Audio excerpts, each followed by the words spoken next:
Good evening. Joanne here, logging on. It is December 30th, the last Monday of the year, and I am keeping my promise and doing my end of year audit or report out as to if I met my goals and to show proof of if I did or did not meet my goals.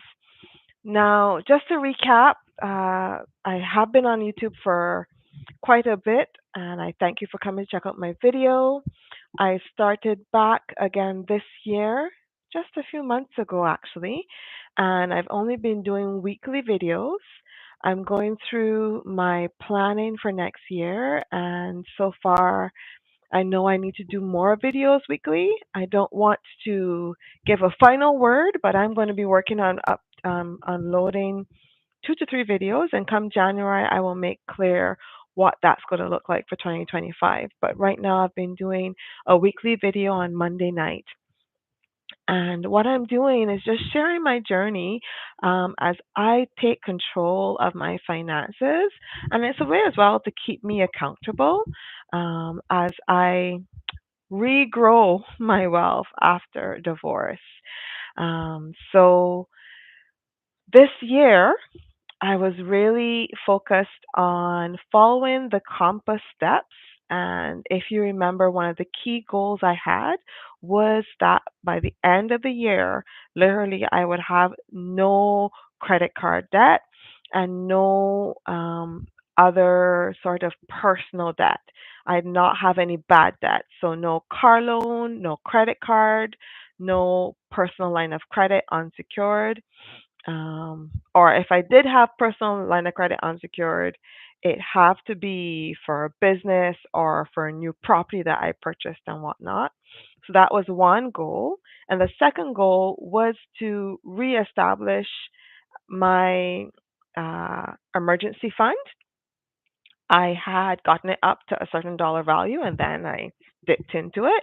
And the goal was that by the end of the year, which is by tomorrow, I would have my emergency fund um, reestablished. I can't remember if I gave a specific dollar amount, so I'll share with you what that dollar amount is as I go through. And as I said, also no loans and whatnot. All right, so just to give you a bit of background, uh, before my divorce and during my divorce, I had lots of accounts open. I didn't want to close any existing credit card at that time because with the divorce, it was very difficult for me to apply for new credit when all the financial settlement was up in the air.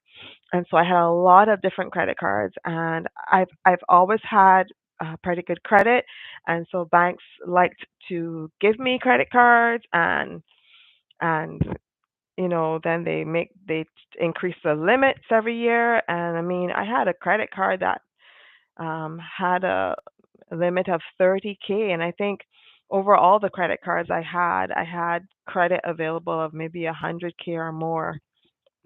And although I'm pretty good with my credit cards, after my divorce was settled, I closed all except one credit card. And I think as I look to grow my businesses or now either grow my current real estate portfolio by doing some value added additions or buying a new property, I'm primarily going to be doing it by a line of credit or another means. And so I'm just going to stay away from credit cards. So right now I only have one credit card, and that's with CIBC. And you're going to see shortly if I met my goal about that being at a zero balance. Um, the other thing would be around the car loan side. I I made one of the worst financial decisions. If I could advise you, never, ever, ever, ever, if you can help it, buy a car on credit. But if, of course, if you have your own bank, which I did a video on, Be Your Own Bank Canada, and you are loaning yourself the money to buy that car, that's a whole different scenario. But if you're taking a car loan from a traditional bank or traditional lending institution, skip that altogether. buy within your budget or save up and pay cash. And why I say that is a couple years into my marriage, I bought this Dodge Journey fully loaded. Oh, it was a sweet car. The money I spent on that car, I could have bought another house. Okay. And not only that, the cost of maintenance and whatnot. So I think I spent about 50 something, or the price. Let me get this right because I spent more than the price because I got it with a loan. That means I spent more than the actual price because of the interest in the loan. Anyway, so I think the car itself costed me like maybe 55,000, and of course the car company gives you the full loan, and they gave me a loan for I think 10 years. Anyway, once I got wise to that, I paid that thing off so fast. And so the last couple of years of owning that car, I didn't have a loan on it. It was so sweet. It was so good. And actually, it came in really handy because that same time was the last couple of years of my divorce. And my ex was, I didn't navigate my ex well. I could have done better in terms of negotiating with him or just giving up more so I didn't have to waste my time and money. But a lot of expense there, and so the fact that I didn't have a car payment was a big worth to me. So anyway, as soon as the divorce settled, because that car had like close to 300 kilometers on it. This is like a side story, but you're going to enjoy it. And it was funny. I was telling people, I'm going to drive that car until the wheels fall off. Well, guess what? The wheels fell off. No, seriously. Maybe not fall off, but yeah. And so even before that, I was saving money to buy a car cash. I want to be 100% transparent with you. I actually have a nicer car than I was going to be able to afford by myself in terms of buying cash. But my parents were like, Joanne, let's help you a little bit with that car. And so they helped me a bit with the car that I got. I still bought a car well less than what I usually pay for cars when I was under bad thinking in terms of buying expensive cars. But the reason why I don't have a car loan is partially that I did save up money towards that car because the last couple of years of having my other car, I didn't have a car loan and I was putting away money.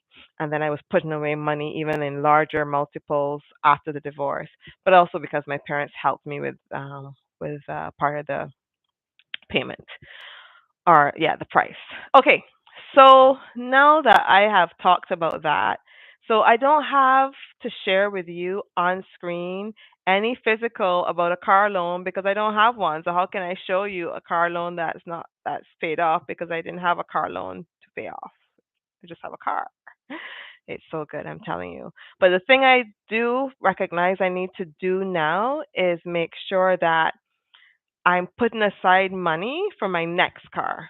And I plan to drive this current car for I usually try to drive my car for at least 8 to 10 years. So I know I have time, but of course things increase in cost over years. But yeah. Okay.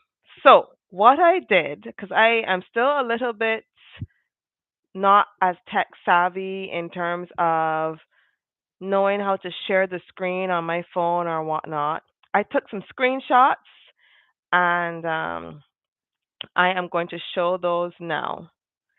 So let me share my screen, and I am hoping that this is going to work out good.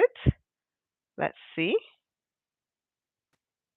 So I'm hoping that you can see my screen because a couple times I've shared my screen and it didn't work. So this first screenshot is to answer the first question about my credit card. So you can see my credit card is showing that I have a credit limit of 15,000, which is showing here, but the credit available is actually more, and that's because my last payment was more than the current balance. And this snap was literally taken yesterday, but I literally paid off the card and I took it out of my wallet. So so that I would not be tempted to swipe or tap. I'm really excited about saying that I met that goal. And at the same time, I want to be transparent that during the Christmas season, there was sacrifice there, right? I had to say no to um maybe going on a trip, or buying that really cool thing that's on sale and a really great price, but I don't have the money to buy that right now, or I don't have the money in my budget pool for that kind of spending to buy that right now. All right, so that's the first one. And then the second one here is around my emergency fund. So with the Compass map, the very first thing they do tell you is to start an emergency fund, and it's the same thing with David Ramsey. He'll say the same thing. The very first step is to start an emergency fund and get it up to $1,000, and I had done that. And so the next thing I was looking now to do was to get my emergency fund up to 10,000. And so I want to show you that I also did accomplish that. So I have my emergency fund in two accounts. I have primarily with Wealth Simple, and I have an amount also with a CIBC. So the first snap here that I'm showing you is my CIBC checking account, and you can see that I have about $5,500 in there, and I have this CIBC checking account open because I wanted to keep one account with a major bank, and I specifically am using that and keeping this balance because with this smart savings or smart checking account, they waive fees once you maintain a balance of 4,000.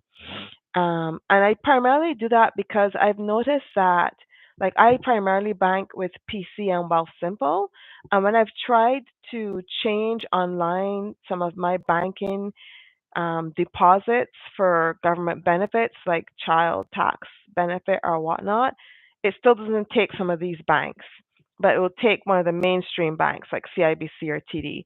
So that's really the only reason why I still have this account. But as soon as I'm able to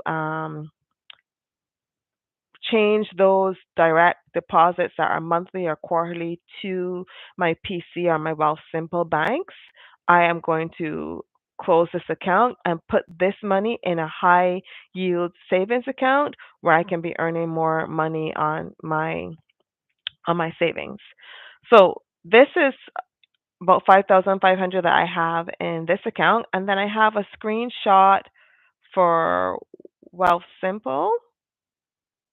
Here it is. So I logged on today, 7/27, as you can see, and I did a snap of Wealthsimple. So I have several accounts with Wealthsimple, and you say I have about 4,800 in cash, which is the high savings, and I put some in the TFSA. So if you add all those amounts together, you'll see that it's more than 10K. Want to be 100% transparent, and if you've watched other of my videos, you'll know that I had encouraged my son to start investing, and actually I've encouraged all of my sons to start investing. And for my younger sons, part of the balance in my tax-free savings account, I have earmarked for them that once they become 18, and I believe that they are um, managing their money maturely, I will transfer that money to their own tax-free savings account. So of that 3,800 that you're seeing in my tax-free savings account, actually only half of it is about mine. About 1,900 um, belongs to, not even half. Sorry, I'm just looking at my notes. It's 2,400 that belongs to my two younger boys. Um, so Benjamin, he has about 1,900, and Joshua, I just started with him. He has about 500. So that's the proof that I met my my no credit goal, and I also met my emergency fund goal, and I'm really really happy to have done that. And as I said, it did take sacrifice and saying no to things that I might have done in the past. Using a credit card is really easy. That's how those banks make money. They make it easy for you to get into debt, and then they make money out of it.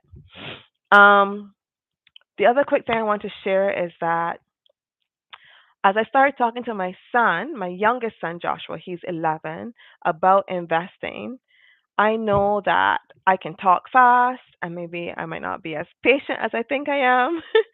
And so I was like, let me look on Amazon for a book that would be for kids his age to talk about investing and savings. And so I just want to share with you guys the book that I found that I really, if you are a parent like me and you want to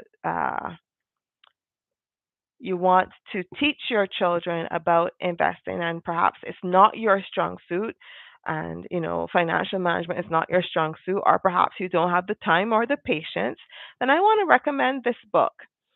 So I'm just looking at my orders from Amazon so that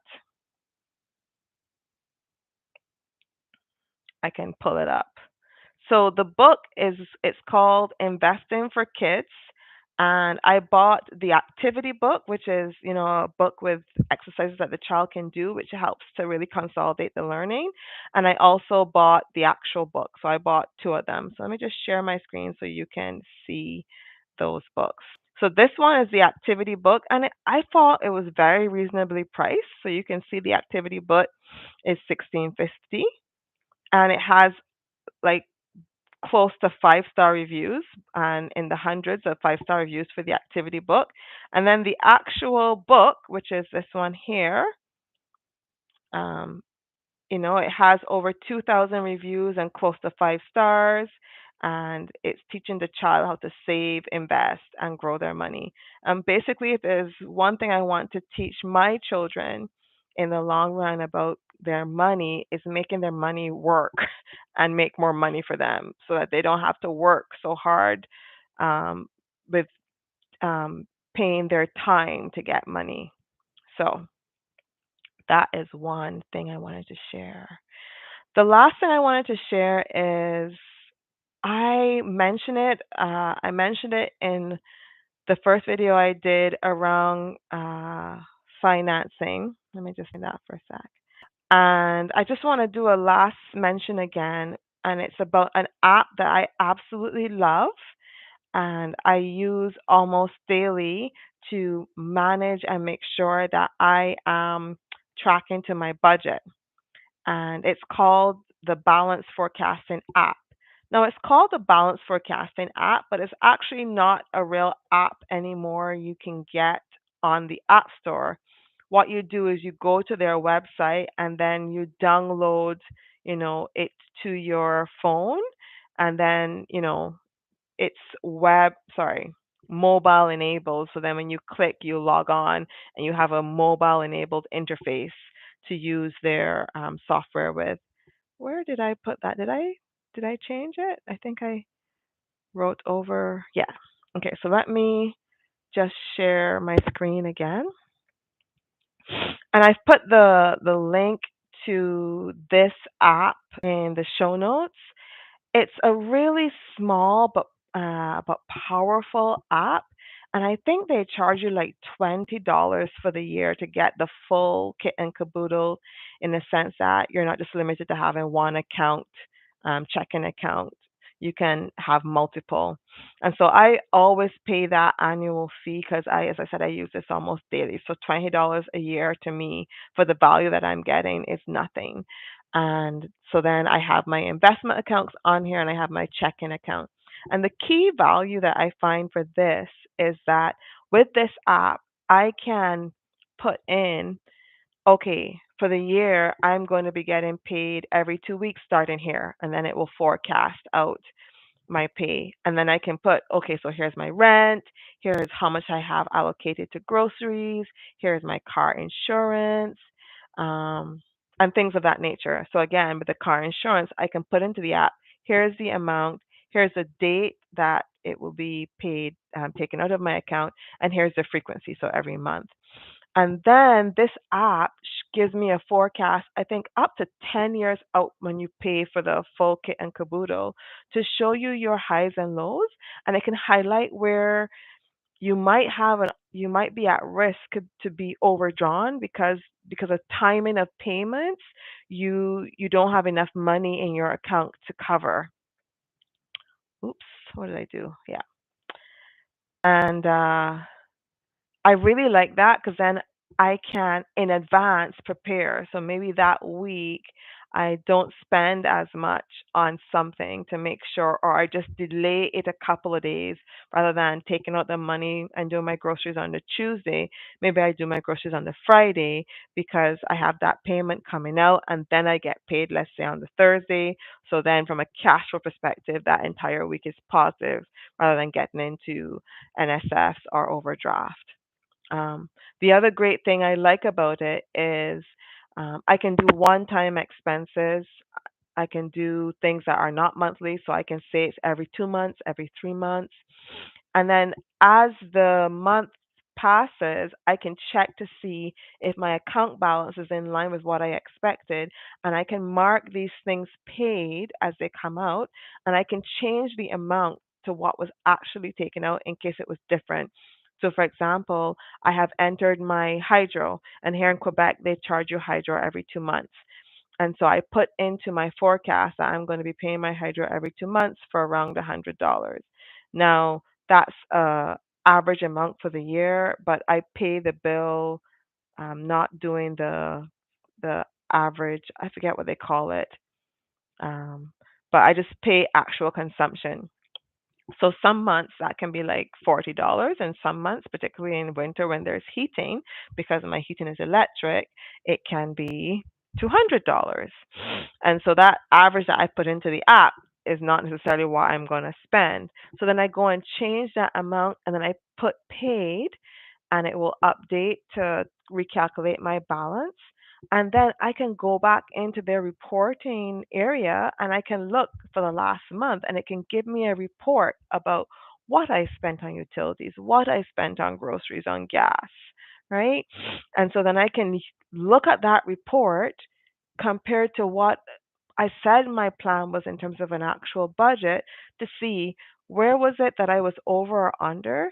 And if I indeed saved money in a particular category, where did that money go? Because if you say you've saved money but you haven't kept it, you haven't really saved it. You've just redirected it to another spending category. And that's often what happens when you are keeping everything in your checking account and spending out of it. And so, one of the key things that I'm doing next year, starting in January, is that I have a separate account, and I'm going to be taking out money from my main checking account and putting it into a separate account for what I call my periodical expenses. What are periodical expenses? Those are the expenses that I'm not going to have every month, and the amount is not known. So, for example, I could have a repair for my car and I want to be supposedly saving for it, and it's in my budget, but it's not going to happen every month.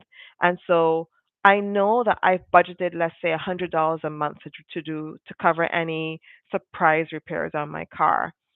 But in the past, I would quote unquote leave that money in my checking account, and then when the incident happened, I try to figure out how I get the money. Starting in 2025, every month I'm going to have an automatic amount being pulled out of my account, and I calculated that it had to be about 380 to cover those kind of expenses. So it's going to cover the costs in terms of dental appointments when I'm taking myself or the kids. It's going to cover car repairs. It's going to cover gifts and supplies. And so I'm going to have that automatically being taken out of my main checking, which is my PC account, and put into my Wealth Simple account where I do not have any automatic withdrawals coming out of. And then I can truly track and see, is the money that I've allocated in my budget enough to cover what I'm supposed to cover within those categories? And so is my budget really working? So anyway, yeah, this is December 30th. It's been a great year for me, uh, work wise, family wise, finance wise, and I'm really looking forward to 2025. I have a lot of different projects on the go, and I've resurrected my channel to share my journey with you.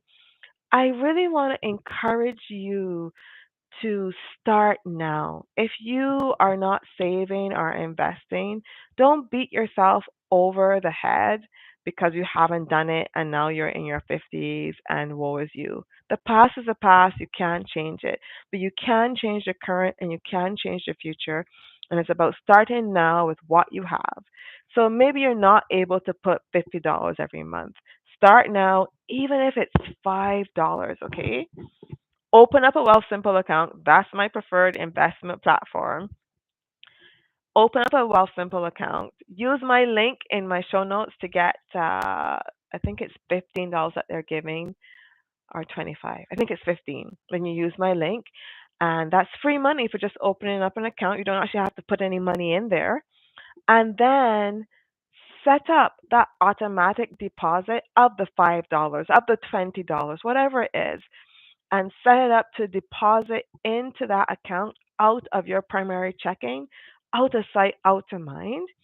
And that $20, if you are not confident or knowledgeable about investing, you can park it in Wealth Simple as you educate yourself.